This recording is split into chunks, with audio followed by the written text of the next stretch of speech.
Shalom, selamat pagi saudara, sahabat yang saya kasih dalam nama Yesus. Berjumpa lagi dengan saya untuk saya boleh sharingkan firman Tuhan. Berharap tidak bosan-bosannya mendengarkan saya dan melihat muka saya di channel ini untuk saya boleh sharingkan firman Tuhan. Saya berharap saudara tetap semangat.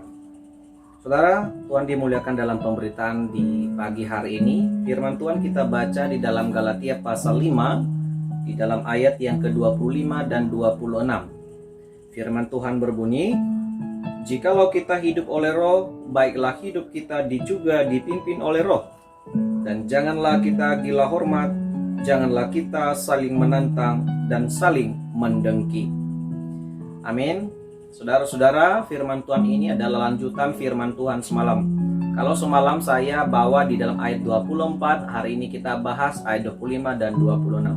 Semalam saya berbicara tentang ciri orang Kristen yang menjadi milik Yesus, milik Kristus. Orang yang sudah percaya Allah, orang yang sudah menerima Yesus Kristus harus siap tinggalkan kedagingan. Nah, hari ini adalah kita melihat bagaimana pekerjaan Roh Kudus bagi orang yang telah menerima Yesus. Nah, saudara-saudara, kalau kita bekerja di suatu tempat, kita bekerja di perusahaan, kita bekerja di sebuah sekolah, atau di tempat yang kita bekerja, biasanya kita dipimpin oleh seorang bos, ya, ada pimpinan di sana. Lalu kita sebagai karyawan, kita hidup dipimpin atau dilihat dengan disiplin. Kalau saudara bekerja di perusahaan, menjadi seorang guru, bekerja di satu tempat, saudara akan hidup sesuai aturan di situ. Ada kode etik. Nah, saudara kalau melanggar, saudara dapat hukuman. Saudara mungkin akan dapat pelanggaran peringatan dari bos, dari pimpinan kita. Tapi ketika saudara tulus, jujur, dan giat, serta ikut aturan yang berlaku di tempat itu, maka saudara akan menjadi seorang karyawan yang akan menjadi kebanggaan pimpinan. Nah, saudara-saudara, itu di tempat pekerjaan kita diatur, kita dipimpin oleh disiplin dan aturan. Lalu bagaimana dengan orang Kristen? Orang Kristen, perhatikan, orang Kristen itu dipimpin oleh Allah. Waktu kita percaya Allah, waktu kita terima Yesus, waktu kita tinggalkan segala kedagingan kita belajar hidup baru, maka Allah bekerja penuh bagi kita. Ia memimpin kita. Siapakah dia? Roh Kudus. Saudara-saudara, Yesus pernah berkata kepada murid-muridnya, "Aku akan pergi kepada Bapa, dan aku akan mengutus Dia yang akan memberi penghiburan, kekuatan, dan akan mengajarkan kepadamu segala yang pernah kuajarkan kepadamu." Siapakah itu yang Yesus maksud? Itu adalah Roh Kudus. Saudara-saudara yang terkasih, Roh Kudus berperan penting dalam kehidupan orang Kristen. Kalau kita bekerja tadi di sebuah perusahaan, kita dipimpin oleh aturan. Nah, orang Kristen dipimpin oleh Roh Allah.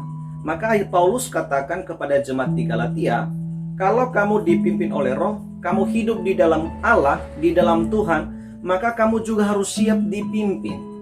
Jadi kita tidak bisa lagi berkuasa untuk diri kita, kita tidak bebas lagi bergerak, kita tidak bebas berbicara, kita tidak bebas berpikir, kita tidak bebas melakukan apapun. Kita dituntun, dilihat oleh siapa? Oleh Allah. Ketika kita mau melakukan sesuatu, Allah yang mengerjakan, Allah yang menggerakkan hati kita. Ketika kita mau berdoa, seharusnya itu pekerjaan Roh Kudus. Ketika sedang kita baca Alkitab, lalu kita dapat inspirasi, itu pekerjaan Roh Kudus. Ketika kita sedang dalam kesulitan, lalu kita berdoa kepada Tuhan, Tuhan berikan hikmat, Tuhan sampaikan solusi, itu pekerjaan Roh Kudus. Segala sesuatu yang kita hadapi, lalu kita lakukan, kita kerjakan dengan bijaksana, semua adalah pekerjaan Roh Kudus. Jadi orang Kristen tidak perlu sombong. Tidak boleh berpikir bahwa aku bisa mengerjakan ini karena aku bisa. Aku bisa menyelesaikan pekerjaan A dan B itu karena aku mampu. Tidak. Itu semua adalah pekerjaan Roh Kudus bagi kita. Maka Paulus bilang begini di ayat yang ke-26, jangan saling gila hormat. Ya. Jangan saling menantang dan saling mendengki. Kebiasaan orang percaya, orang Kristen adalah ketika dia mampu mengerjakan sesuatu, dia bangga, dia sombong rohani, sehingga dia rendahkan orang lain. Orang percaya, saudara-saudara. Nah, ini yang harus dijauhkan dalam diri kita. Sekali lagi, Paulus ingin mengajarkan bahwa segala sesuatu yang terjadi bagi kita, yang kita kerjakan berhasil, itu tidak terlepas dari pantauan Allah. Kenapa? Kita berada di dalam Tuhan. Saudara-saudara, di dalam ayat sebelumnya Paulus sudah sampaikan orang yang hidup di dalam dunia seperti apa, ciri-cirinya seperti apa. Lalu orang yang hidup di dalam roh juga disampaikan. Nah, orang yang di dalam hidup roh tentu dia saling mengasihi, bersuka cita, dia penuh damai sejahtera. Dan saudara boleh baca di ayat 22 dan 23 nanti. Nah, ini hal yang terpenting, saudara-saudara. Firman Tuhan mengajarkan kita apa di pagi hari ini? Firman Tuhan mengajarkan kita, ayo orang Kristen sadar. Ayo orang Kristen, mari kita bersama-sama untuk membangkitkan semangat kita. Kita tidak hidup sendiri. Ada Allah yang memantau kita. Ada CCTV Allah yang terus melihat kehidupan kita. Ketika kita mengingat sesuatu, kita mengharapkan Tuhan. Ingat, ada Roh Kudus yang bekerja memberikan kekuatan kepada kita. Jadi kita jangan minder, jangan merasa Tuhan jauh kepada saya. Ingat, ada Tuhan.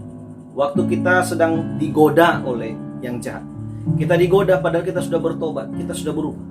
Ketika kita sudah ambil keputusan hidup di dalam Tuhan, maka saudara nggak perlu ragu. Tetap andalkan Tuhan, dan Tuhan akan memimpin saudara untuk lepas dari godaan. Nah, ini yang terjadi di Galatia, saudara-saudara. Mereka sedang didatangi oleh pengajar-pengajar palsu. Mereka sedang dikacaukan oleh pengajar palsu dan juga keadaan sesama orang Kristen yang semakin membuat iman mereka menjadi merosot. Nah, kadang-kadang terjadi sama kita hari ini. Maka mari berilah dirimu dipimpin oleh Roh. Kalau saudara dan saya percaya Yesus, maka saudara harus terus berada dalam tuntunan Tuhan. Kalau kita lepas kendali, kita melepaskan diri dari pantauan Tuhan, maka apapun yang kita kerjakan tidak akan dikehendaki Tuhan, dan itu disebut sebagai dosa. Tapi kalau kita hidup di dalam Tuhan, kita percayakan semua kehendak Tuhan terjadi. Apapun yang kita kerjakan itu sudah diatur dan dikenan Tuhan. Amin. Saya percaya bahwa saudara-saudara hari ini yang akan bekerja dimanapun berada, bekerja siapapun yang saudara temui, saudara menjadi berkat di sana. Saudara membawa damai sejahtera. Karena Roh Allah juga bekerja untuk memberikan damai sejahtera dan sukacita bagi kita dan juga bagi orang lain ketika kita hadir di sana. Kiranya Tuhan memberkati kita, saudara-saudara, dalam pemberitaan firman Tuhan hari ini. Nama Tuhan dimuliakan. Saudara kira diberkati di dalam firman Tuhan ini. Selamat pagi saudara, selamat beraktivitas. Shalom.